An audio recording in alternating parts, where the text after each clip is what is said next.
Hello friends, मैं हूं सुरेश कुमार शर्मा और एक बार फिर से बहुत बहुत स्वागत करता हूं आपका अपने चैनल पर। वित्तीय वर्ष 2021-22 के बजट में वित्त मंत्री ने सरकारी बैंकों का प्राइवेटाइजेशन करने की घोषणा की थी, क्योंकि सरकार ने इस वित्तीय वर्ष 2021-22 के अंदर 1.75 लाख करोड़ रुपए जुटाने का लक्ष्य रखा है। जिस लक्ष्य को पूरा करने के लिए सरकार कुछ सरकारी बैंकों का प्राइवेटाइजेशन यानी कि उसमें अपनी हिस्सेदारी बेचने जा रही है। तो फाइनली केंद्र सरकार ने इन 4 बैंकों में से 2 बैंकों का पहले चरण के अंदर प्राइवेटाइजेशन करने की घोषणा कर दी है। इसका अर्थ ये है कि अब सरकार इन 2 बैंकों के अंदर अपनी 51% हिस्सेदारी बेचने की योजना बना रही है। इन 2 सरकारी बैंकों का नाम है सेंट्रल बैंक ऑफ इंडिया और इंडियन ओवरसीज बैंक। ये 2 सरकारी बैंक हैं जिन सरकारी बैंकों के अंदर सरकार पहले चरण के अंदर अपनी 51% हिस्सेदारी बेचने की योजना बना रही है। इन 2 बैंकों का नाम सामने आते ही स्टॉक मार्केट के अंदर सेंट्रल बैंक ऑफ इंडिया और इंडियन ओवरसीज बैंक के शेयरों में उछाल आ गया, जिसके बाद इंडियन ओवरसीज बैंक का शेयर आज मार्केट बंद होने तक 23 रुपये 60 पैसे तक पहुंच गया और वहीं सेंट्रल बैंक ऑफ इंडिया का शेयर 24 रुपये 20 पैसे तक पहुंच गया।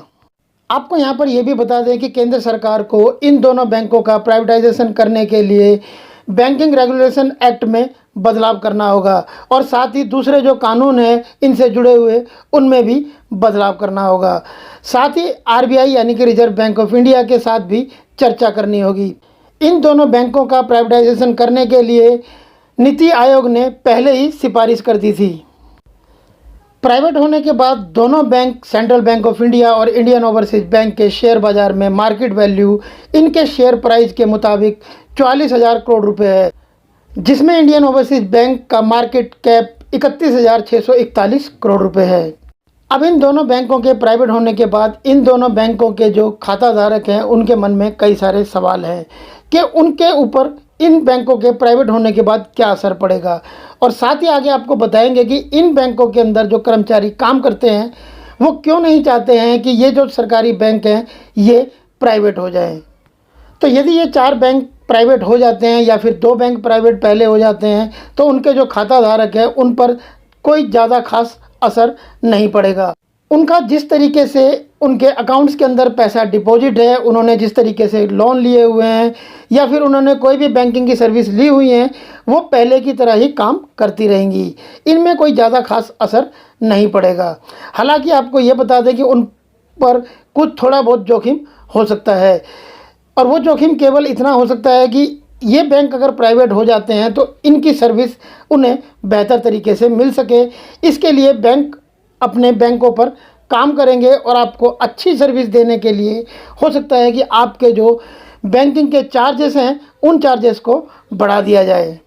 क्योंकि जैसा कि आप जानते ही होंगे कि कई सारे प्राइवेट बैंक ऐसे हैं जिनके अंदर यदि आप सेविंग अकाउंट ओपन कराते हैं तो उसके अंदर आपको मिनिमम बैलेंस 10,000 रुपये रखना होता है, लेकिन सरकारी बैंकों में मिनिमम बैलेंस रखने की जो लिमिट है वो काफ़ी कम है। तो ऐसा हो सकता है कि बैंक प्राइवेट होने के बाद आपकी जो मिनिमम बैलेंस रखने की खाते के अंदर लिमिट है उसे बढ़ा दिया जाए। अब बात करते हैं इन बैंकों के कर्मचारियों की जो बैंक प्राइवेट होने वाले हैं। उन बैंकों के कर्मचारियों का क्या मानना है, वो बैंक के कर्मचारी क्यों नहीं चाहते हैं कि इन बैंकों का निजीकरण हो जाए, ये बैंक प्राइवेट हो जाएं। तो इसकी सबसे बड़ी वजह यह है कि बैंक के कर्मचारियों का मानना है कि बैंक का यदि निजीकरण हो जाता है तो उन्हें भविष्य में, अभी तो नहीं लेकिन आगे आने वाले भविष्य में उन्हें काफ़ी नुकसान उठाने पड़ सकते हैं। क्योंकि प्राइवेटाइजेशन करने का सबसे बड़ा नुकसान उन्हें यह होगा कि उनकी जो यूनियन है वो ख़त्म हो जाएगी। इसलिए कई सारी ऐसे भी कर्मचारी हैं जो कि इस बैंकों के निजीकरण का विरोध कर रहे हैं। उन बैंकों के कर्मचारियों का मानना है कि नौकरी करने की जो सेवाएं होती हैं, जो शर्तें होती हैं, उनमें बदलाव आ जाएगा, जिससे अभी तो नहीं लेकिन आने वाले 4 साल 5 साल या 6 साल के बाद नौकरी स्थायी नहीं रह जाएगी। इसका मतलब ये है कि जो बैंक प्राइवेट हो जाएगा उस बैंक में उनकी नौकरी से उन्हें कभी भी निकाला जा सकता है, क्योंकि निजीकरण होने के बाद नौकरी स्थायी नहीं रह जाएगी और बैंक चाहे तो आपको आपका प्रदर्शन देखते हुए आपको कह सकती है कि आपका जो प्रदर्शन है वो अच्छा नहीं है, तो हम आपको आपकी नौकरी से निकाल रहे हैं। क्योंकि कर्मचारियों का ऐसा मानना है कि वो जब बैंक से पूछेंगे कि उन्हें नौकरी से क्यों निकाला जा रहा है, तो बैंक उन्हें ये कहकर नौकरी से बर्खास्त कर सकता है कि उनकी वजह से बैंक को नुकसान और उठाना पड़ रहा है या फिर उन्हें किसी भी तरीके का प्रॉफिट बैंक को नहीं मिल पा रहा है, इसलिए आपको नौकरी से निकाला जा रहा है। इन बैंकों में काम करने वाले कर्मचारियों का ऐसा भी मानना है कि सैलरी स्ट्रक्चर में भी बदलाव आ जाएगा। इसका मतलब ये हुआ कि आपको कम सैलरी देकर आपसे ज़्यादा काम कराया जा सकता है।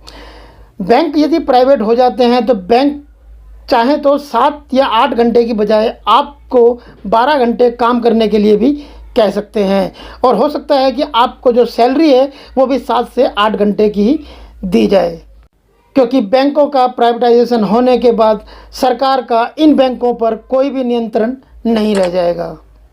यही कारण है कि बैंक के जो कर्मचारी हैं वो नहीं चाहते हैं कि बैंकों का निजीकरण हो। ये कहाँ तक सही है या गलत है, ये तो बैंक के कर्मचारी ही जानते हैं। आप इसके बारे में क्या सोचते हैं, हमें नीचे कमेंट कर अपनी राय ज़रूर बताएं। यदि आप बैंक के कर्मचारी हैं तो हम आपका समर्थन करते हैं और सरकार से ये मांग करते हैं कि सरकार बैंक के कर्मचारियों का पूरी तरीके से सहयोग करे, उन्हें ये विश्वास दिलाए कि बैंक के कर्मचारियों की जॉब किसी भी तरीके से खतरे में नहीं आएगी और बैंकों का निजीकरण होने के बाद बैंक के कर्मचारियों को कोई भी नुकसान उठाना नहीं पड़ेगा। अब चलते चलते बात कर लेते हैं अभी मौजूदा के 12 सरकारी बैंकों की, क्योंकि ये 2 बैंक अब प्राइवेट हो जाते हैं तो केवल 10 सरकारी बैंक रह जाएंगे और 4 बैंक प्राइवेट होने के बाद देश के अंदर केवल 8 ही सरकारी बैंक रह जाएंगे। लेकिन अभी क्योंकि 2 सरकारी बैंक प्राइवेट नहीं हुए हैं तो अभी तक 12 सरकारी बैंकों की लिस्ट है, जो कि यहाँ हम आपको स्क्रीन पर दिखा रहे हैं। इनमें सबसे पहला नाम है bank of Baroda of India, bank of Maharashtra, Canara bank, central bank of India, Indian bank, Indian overseas bank, Punjab national bank, Punjab and Sindh bank, union bank of India, UCO bank और स्टेट बैंक ऑफ इंडिया।